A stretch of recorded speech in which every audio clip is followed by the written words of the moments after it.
এটি আমার নিজের হাতে লেখা একটি গল্প, যা আজ আমি আপনাদের পড়ে শোনাব। গল্পের সময়টা ছিল ঈদের পরের মাস, রাতের বেলা, যখন আকাশ থেকে চাঁদ তার ফ্যাকাশে আলো ছড়িয়ে দিত। তখন সেই আলোয় আমাদের গ্রামকে একটা অদ্ভুত শান্ত এবং রহস্যময় রূপ দিত। আমাদের গ্রামটির নাম নূরপুর। এই গ্রামেরই পশ্চিম দিকে ছিল এক বিশাল ফাঁকা মাঠ, যাকে সবাই পশ্চিম মাঠ নামে চিনত। পশ্চিম মাঠের বদনাম অনেক পুরনো। বলা হতো সেখানে নাকি বহু বছর আগে একজন নিরীহ মুসাফিরকে ডাকাতি করে মেরে ফেলা হয়েছিল, আর তারপর থেকেই মাঠটি অভিশাপগ্রস্ত। সন্ধ্যার পর কেউ সেই মাঠের ধার মারাতো না। যারা সাহস করে গেছে তারা নাকি দেখেছে অন্ধকারে ভেসে বেড়ানো সাদা ছায়া, শুনেছে অদ্ভুত গোঙানির শব্দ, আর কেউ কেউ নাকি ফিরে এসে জ্বরে ভুগেছে টানা 7 দিন।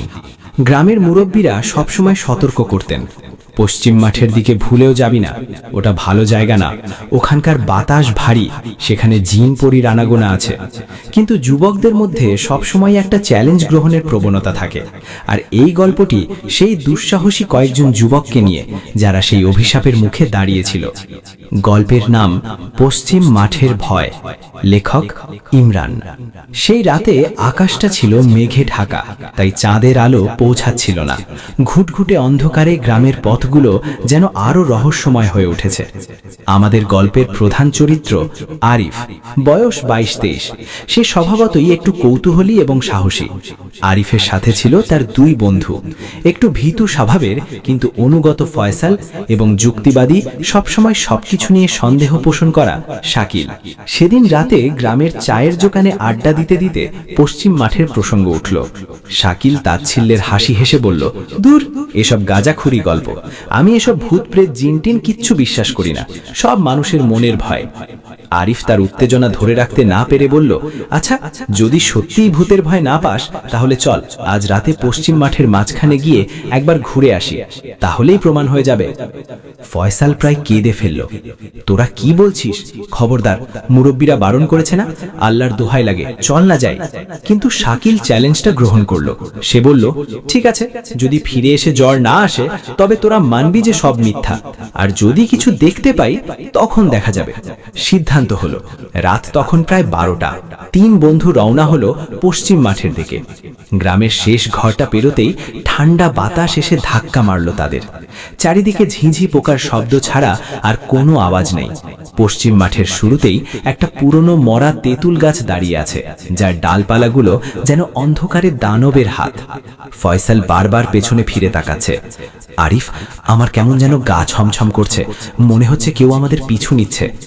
আরিফ তাকে সাহস জোগালো, আরে কিছু না ফয়সাল, তুই শুধু আল্লাহর নাম নে আর সামনে তাকিয়ে চল। শাকিল একটা টর্চ জ্বালিয়ে এগিয়ে যাচ্ছিল, দেখি আজ কোন ভূত এসে আমাকে ধারে। তারা মাঠের মাঝখানে পৌঁছল।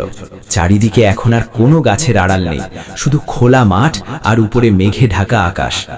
হঠাৎ টর্চের আলোটা কাঁপতে শুরু করলো। শাকিল ব্যাটারি চেক করার জন্য টর্চটা নাড়তেই ঠিক তখনই একটা ঠান্ডা তীক্ষ্ণ হিস হিস শব্দ শুনতে পেল তারা। মনে হলো যেন খুব কাছ থেকে কেউ ফিসফিস করে কিছু বলছে, কিন্তু কোনো শব্দ বোঝা যাচ্ছে না। ফয়সাল আতঙ্কে আরিফের হাত চেপে ধরল। ওই শব্দটা কি? শব্দটা যেই দিক থেকে আসছিল সেই দিকে টর্চের আলো ফেলল শাকিল। প্রথমে কিছু দেখা গেল না, কিন্তু আলোটা যখন আরেকটু ডানে সরল তখন তারা 3 জনই মুহূর্তের জন্য স্থির হয়ে গেল। মাঠের ঠিক মাঝখানে বাতাসের মধ্যে ভাসমান একটা সাদা ছায়া মূর্তি। ছায়াটার কোনো নির্দিষ্ট আকার ছিল না, কিন্তু দেখে মনে হচ্ছিল একটা লম্বা সাদা কাপড় যেন বাতাসের মধ্যে দিয়ে ধীর গতিতে তাদের দিকে এগিয়ে আসছে। ছায়ার ভেতরে কোনো মুখ বা হাত পা দেখা যাচ্ছিল না, কিন্তু একটা শীতল ভয়াবহ উপস্থিতি যেন পুরো পরিবেশটাকে গ্রাস করে ফেলেছে। শাকিলের মুখ ফ্যাকাশে হয়ে গেল। তার যুক্তিবাদী মন যেন এই দৃশ্য দেখে মুহূর্তের মধ্যে ভেঙে পড়ল। সে ফিসফিস করে বলল, ইন্নালিল্লাহ, এটা কি? আরিফ সাহস করে এগিয়ে যেতে চাইলেও তার পা দুটো যেন মাটিতে গেঁথে গেছে। সে অনুভব করল তীব্র ঠান্ডা একটা বাতাস যেন তাদের শরীর থেকে সমস্ত উষ্ণতা শুষে নিচ্ছে। যখন ছায়াটি প্রায় 20 গজ দূরে, তখন তারা একটা স্পষ্ট আওয়াজ শুনতে পেল। মনে হলো বহু দূর থেকে ভেসে আসা একজন বৃদ্ধের গোঙানি, খুব করুণ এবং যন্ত্রণাদায়ক। তোমরা আমার পথে কেন? ফিরে যাও, ফিরে যাও। আর এক মুহূর্ত সেখানে থাকার সাহস পেল না তারা। আরিফ চিৎকার করে উঠল, পালা, সবাই ভাগ। তিন বন্ধু এক মুহূর্ত নষ্ট না করে গ্রামের দিকে দৌড়াতে শুরু করলো। তাদের লক্ষ্য শুধু একটাই, যত তাড়াতাড়ি সম্ভব এই অভিশাপগ্রস্ত মাঠ পেরিয়ে নিজেদের বাড়িতে পৌঁছানো। দৌড়ানোর সময় ফয়সাল একবার পেছনে তাকিয়েছিল। সে দেখল সেই সাদা ছায়ামূর্তিটা ধীর গতিতে তাদের অনুসরণ করছে। ভয়ে ফয়সালের দম বন্ধ হয়ে আসছিল। সে শুধু মনে মনে সূরে ফালাক আর নাস পড়তে লাগলো।